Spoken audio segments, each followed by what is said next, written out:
Hello friends, welcome back to my YouTube channel. आज हम इस वीडियो में बात करेंगे NCERT solution class 10th history chapter 4 the age of industrialisation के बारे में, यानी कि औद्योगिकीकरण का युग। इंडस्ट्रियल रिवॉल्यूशन की हाइलाइट्स, यानी कि यहाँ पे औद्योगिक क्रांति के कुछ मुख्य बिंदु बताए गए हैं, उसकी हम बारी बारी चर्चा करेंगे। सबसे पहले हम देखते हैं प्रोटो इंडस्ट्रियलाइजेशन, यानी कि पूर्व औद्योगिकीकरण। Before factories, production was done by hand in homes or small workshops। मतलब कि कारखानों से पहले उत्पादन घरों या छोटे कार्यशालाओं में हाथ से किया जाता था। सेकंड, मशीन इन्वेंशन, यानी कि जब मशीनों का आविष्कार हुआ तब tools like the spinning jenny and power loom revolutionised textile production, यानी कि स्पिनिंग जेनी और पावर लूम जैसी मशीनों ने वस्त्र उत्पादन में क्रांति ला दी।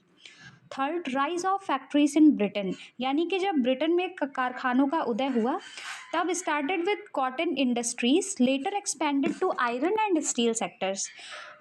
जो शुरुआत हुई थी वो कपास की फैक्ट्री से हुई थी, कपास उद्योग से हुई, लेकिन बाद में लोहे और इस्पात उद्योगों तक विस्तार हुआ। Third is impact on workers, यानी कि श्रमिकों पर इसका क्या प्रभाव पड़ा। First, long working hours. Second, low wages. Third, job insecurity. And fourth, fear of machines replacing human labour.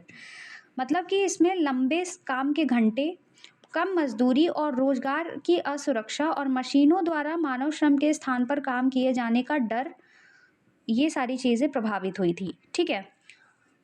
Fourth, India's role, यानी कि भारत की भूमिका। Became a market for British goods, यानी कि ब्रिटिश वस्तुओं के लिए एक बाजार बना। Indian textile mills began much later around the 1850s, यानी कि भारतीय कपड़ा मिलें काफ़ी बाद में, लगभग 1850 के आसपास शुरू हुई थी। ठीक है।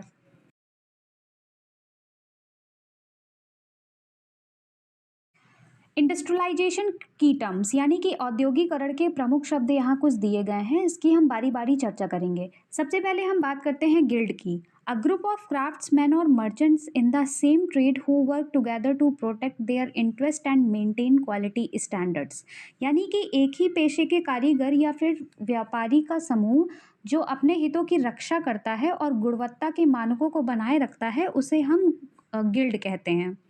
Next, tanning. The process of turning raw animal hides into leather using tannic acid, यानी कि टैनिक अमल का प्रयोग करके कच्ची पशु खाल को चमड़े में बदलने की प्रक्रिया जो कहलाती है, उसे हम टैनिंग कहते हैं।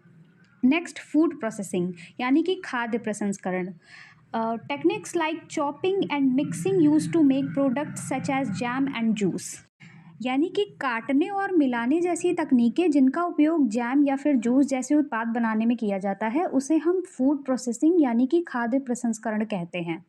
नेक्स्ट, विक्टोरियन ब्रिटेन, यानी कि Victorian Britain refers to Britain during queen Victoria reign, a time of major industrial social change, यानी कि रानी विक्टोरिया के शासनकाल जो 1837 से 1901 के बीच था, उसके दौरान जो ब्रिटेन था वहाँ पे बड़े औद्योगिक और सामाजिक परिवर्तन देखने को मिला। ठीक है, इसलिए हम इस पीरियड को कहते हैं बड़े औद्योगिक और सामाजिक परिवर्तनों का समय। ठीक है। Next, brewery. A place where beer is made, brewing involves infusion, boiling and fermentation, यानी कि वह स्थान जहाँ बियर बनाई जाती है उसे हम ब्रूवरी कहते हैं। ब्रूइंग में भिगोना, उबालना और किण्वन शामिल होता है। फर्मेंटेशन को हम किण्वन या फिर सड़ाना कहते हैं। ठीक है। Next, vagrant. A person who has no permanent home और रेगुलर जॉब। वैग्रेंट मतलब होता है आवारा, ऐसा व्यक्ति जिसका कोई स्थायी घर या नियमित नौकरी नहीं होती। ठीक है। नेक्स्ट, बुर्जोएस, यानी कि बुजुर्गा वर्ग। The upper middle class often involve in business और ट्रेड, यानी कि उच्च मध्यम वर्ग जो अक्सर व्यापार या व्यवसाय से जुड़ा होता है। नेक्स्ट, गोमास्ता, यानी कि गोमास्ता, an Indian term for an agent or middleman between British merchants and Indian weavers, यानी कि एक भारतीय शब्द है ये जिसका अर्थ ब्रिटिश व्यापारियों और भारतीय बुनकरों के बीच एजेंट या फिर बिचौलिया के लिए प्रयोग होता है। ठीक है। Next, stapler. A person who sorts wool based on the quality and type of fibre, यानी कि वह व्यक्ति जो ऊन को उसकी गुणवत्ता और प्रकार के आधार पर छांटता है, उसे हम स्टेपलर कहते हैं। ठीक है।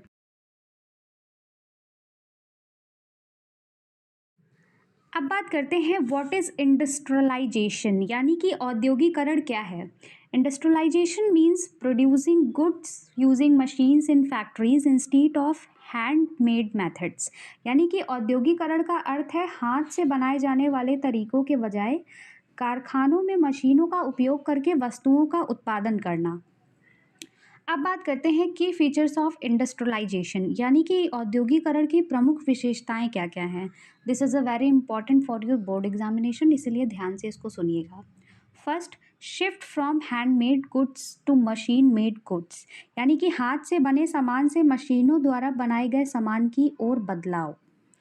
Second, production move from cottages to factories, यानी कि उत्पादन झोपड़ियों घरों से कारखानों में स्थानांतरित हुआ। Third, large scale production became common, बड़े पैमाने पर उत्पादन आम हो गया। ठीक है, मतलब ज़्यादा प्रोडक्शन होने लगा इससे। Next, it begin in England in the late 18th century, यानी कि इसकी शुरुआत इंग्लैंड में 18वीं शताब्दी के अंत में हुई थी। Gradually it transformed all systems of production, धीरे धीरे इसने उत्पादन की सभी प्रणालियों को बदल दिया। ठीक है।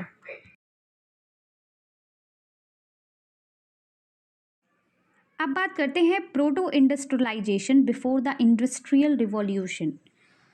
In the 17th century, artisans produced goods for merchants, यानी कि 17वीं शताब्दी में कारीगर व्यापारियों के लिए वस्तुएं बनाते थे। Merchants supplied raw materials and artisans made goods in their cottages, which acted like small factories. व्यापारी कच्चा माल उपलब्ध कराते थे और कारीगर अपने घरों में सामान बनाते थे जो छोटे कारखानों की तरह काम करते थे। ठीक है। There were associations of producers and trained craftsmen who controlled production quality, restricted new traders from entering the market. This system laid the foundation for the emergence of factories. यानी कि उत्पादकों और प्रशिक्षित कारीगरों के संघ यानी कि समूह होते थे जो उत्पादन की गुणवत्ता को नियंत्रित करते थे, नए व्यापारियों को बाजार में प्रवेश करने से रोकते थे। इस प्रणाली ने कारखाने के उदय की नींव रखी थी। ठीक है।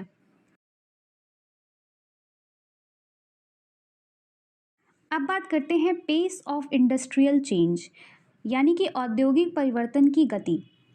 Cotton and iron and steel industries were the most rapidly growing and dynamic sectors, यानी कि कपास तथा लोहा और इस्पात उद्योग सबसे तेजी से बढ़ने वाले और गतिशील क्षेत्र थे। ठीक है।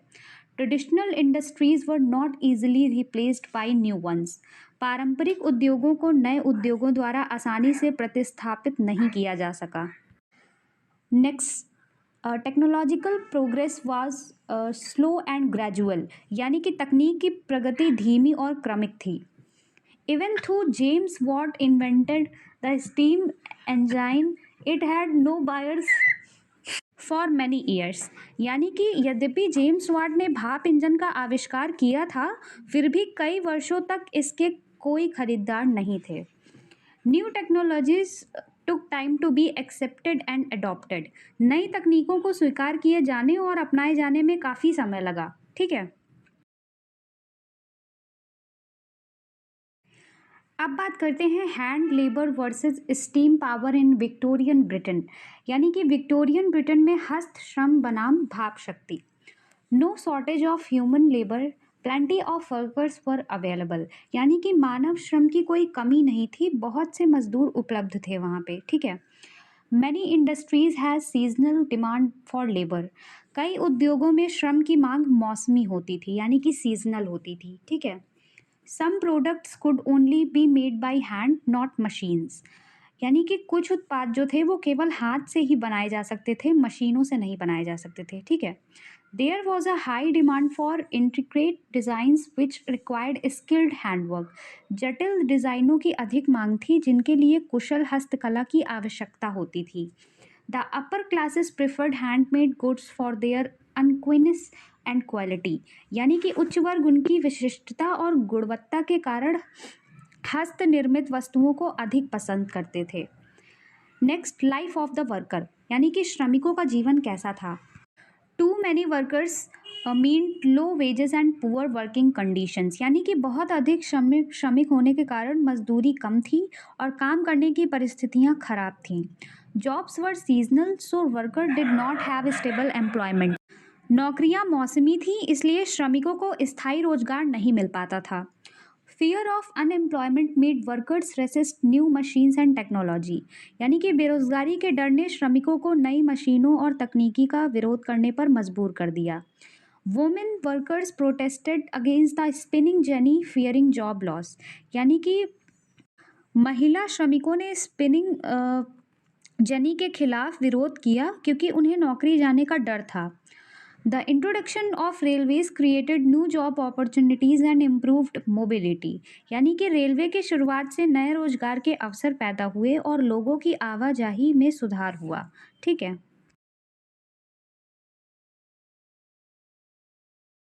अब बात करते हैं इंडस्ट्रियलाइजेशन इन कॉलोनियल इंडिया, यानी कि औपनिवेशिक भारत में औद्योगिकरण। The textile industry was the main focus of industrialisation in India during the colonial period, यानी कि औपनिवेशिक काल के दौरान भारत में औद्योगिकरण का मुख्य केंद्र जो था वो था वस्त्र उद्योग। ठीक है, next, age of Indian textile की पॉइंट्स, यानी कि भारतीय वस्त्र के युग के बारे में यहाँ पे कुछ मुख्य बिंदु दिए गए हैं जो कि इस प्रकार हैं। Finer varieties of cotton from India were exported to other countries, यानी भारत से कपास के सूक्ष्म प्रकार जो थे वो अन्य देशों में निर्यात किए जाते थे। A vibrant sea trade existed through pre colonial ports supporting textile exports and commerce impact on Indian weavers during colonial rule, यानी कि औपनिवेशिक काल से पहले के बंदरगाहों के माध्यम से समुद्री व्यापार बहुत सक्रिय था, यानी कि एक्टिव था, जो वस्त्र निर्यात और व्यापार को समर्थन देता था। The East India Company appointed gomastas who acted as agents to collect goods directly from weavers, यानी कि ईस्ट इंडिया कंपनी के गुमास्ता नियुक्त किए गए जो सीधे बुनकरों से माल इकट्ठा करने के लिए एजेंट के रूप में काम करते थे। As a result, weavers lost their bargaining power and were forced to sell at low prices, यानी कि इसके परिणाम स्वरूप यह हुआ कि बुनकरों की सौदेबाजी की शक्ति कम हो गई और उन्हें कम दामों पर सामान बेचने के लिए मजबूर किया गया था। Many weavers lost their and land because they had to mortgage it to repay loans, यानी कि कई बुनकरों ने कर्ज चुकाने के लिए अपनी ज़मीन तक गिरवी रख दी, जिसके कारण वे अपनी ज़मीन से वंचित यानी कि बेदखल कर दिए गए थे।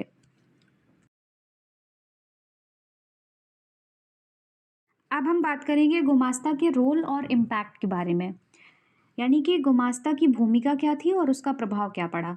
गुमास्तास were paid agents appointed by the East India Company, यानी कि गुमास्ता ईस्ट इंडिया कंपनी द्वारा नियुक्त वेतनभोगी एजेंट होते थे। Their job was to supervise weavers, collect supplies and check the quality of cloth, यानी कि उनका जो कार्य था अ, वो बुनकरों की निगरानी करना, आपूर्ति एकत्र करना यानी कि सामान एकत्र करना, कपड़ों की गुणवत्ता गुणवत्ता की जांच करना। ठीक है, the company wanted to eliminate competition, control cost, ensure regular supply of cotton and silk, यानी कि कंपनी चाहती थी कि प्रतिस्पर्धा को समाप्त करा जाए, लागत को नियंत्रित किया जाए और कपास और रेशम की नियमित आपूर्ति सुनिश्चित की जाए। ठीक है, ओवर टाइम कॉन्फ्लिक्ट एरोज, यानी कि समय के साथ उत्पन्न हुए संघर्ष। गुमास्ताज बिगैन मिसट्रीटिंग वीवर्स, यानी कि गुमास्ताओं ने बुनकरों के साथ दुर्व्यवहार करना शुरू कर दिया।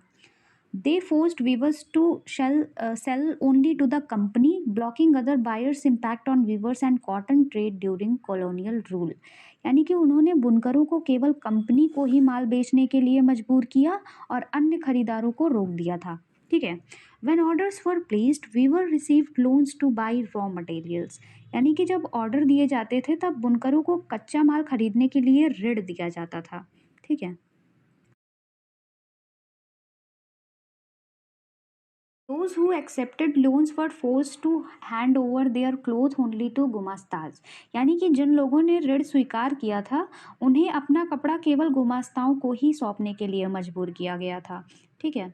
Viewers had no choice but to sell their goods to company officials, यानी कि बुनकरों के पास कंपनी के अधिकारियों को अपना माल बेचने के अलावा कोई भी ऑप्शन नहीं था। During the American civil war cotton supplies from the USA were disrupted, यानी कि अमेरिकी गृह युद्ध के दौरान अमेरिका से कपास की आपूर्ति बाधित हो गई थी, रोक दी गई थी। ठीक है। As a result Britain's demand for Indian raw cotton increased significantly, यानी कि परिणाम इसका ये हुआ कि भारत से कच्चे कपास की ब्रिटेन की मांग में काफ़ी वृद्धि हुई थी। ठीक है। अब बात करते हैं impact of Manchester cotton imports on India, यानी कि भारत पर मैनचेस्टर के कपास आयात का प्रभाव। By the 1950s India started importing cotton cloth from Manchester, यानी कि 1850 के दशक तक भारत ने मैनचेस्टर से सूती कपड़े आयात करना शुरू कर दिया। As Manchester imports increased Indian export decline, local textile market suffered, the supply of raw cotton in India decreased and weavers had to buy cotton at high prices making production more difficult and costly, यानी कि जैसे जैसे Manchester के आयात बढ़े भारतीय निर्यात में गिरावट आई, स्थानीय वस्त्र बाजारों को नुकसान पहुंचा, भारत में कच्चे कपास की आपूर्ति कम हो गई, बुनकरों को ऊंचे दामों पर कपास खरीदनी पड़ी जिससे उत्पादन और भी कठिन और महंगा हो गया था। ठीक है।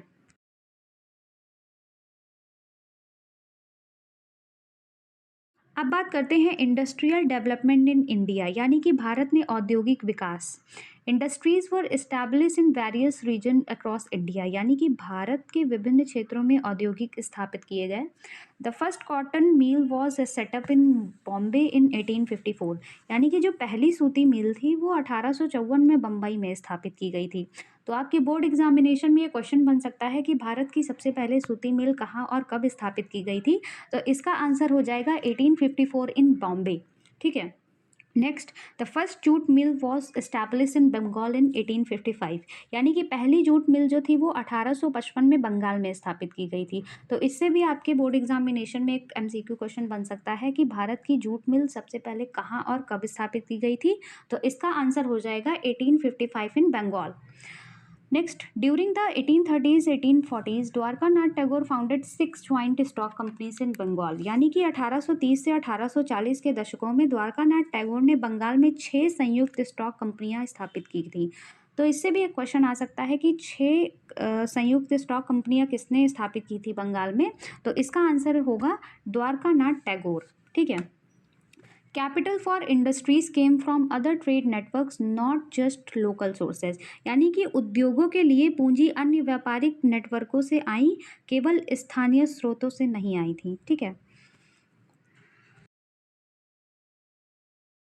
अब बात करते हैं इंडस्ट्रियल ग्रोथ इन इंडिया, यानी कि भारत में औद्योगिक वृद्धि। First, where did the worker came from, यानी कि श्रमिक कहाँ से आए। Most industrial workers came from Indian village, यानी कि अधिकांश औद्योगिक श्रमिक जो थे वो भारतीय गांव से आए थे। They migrated to cities in search of work in factories, यानी कि वे कारखानों में काम की तलाश में शहरों की ओर पलायन कर गए, यानी कि प्रवास कर गए थे। Second, facilities of industrial growth, यानी कि औद्योगिक वृद्धि की विशेषताएं। Early Indian cotton mills mainly produced course cotton yarn not fine cloth, यानी कि प्रारंभिक भारतीय सूती मिलें मुख्य रूप से मोटा सूती धागा बनाती थी, ना कि महीन कपड़ा। ठीक है।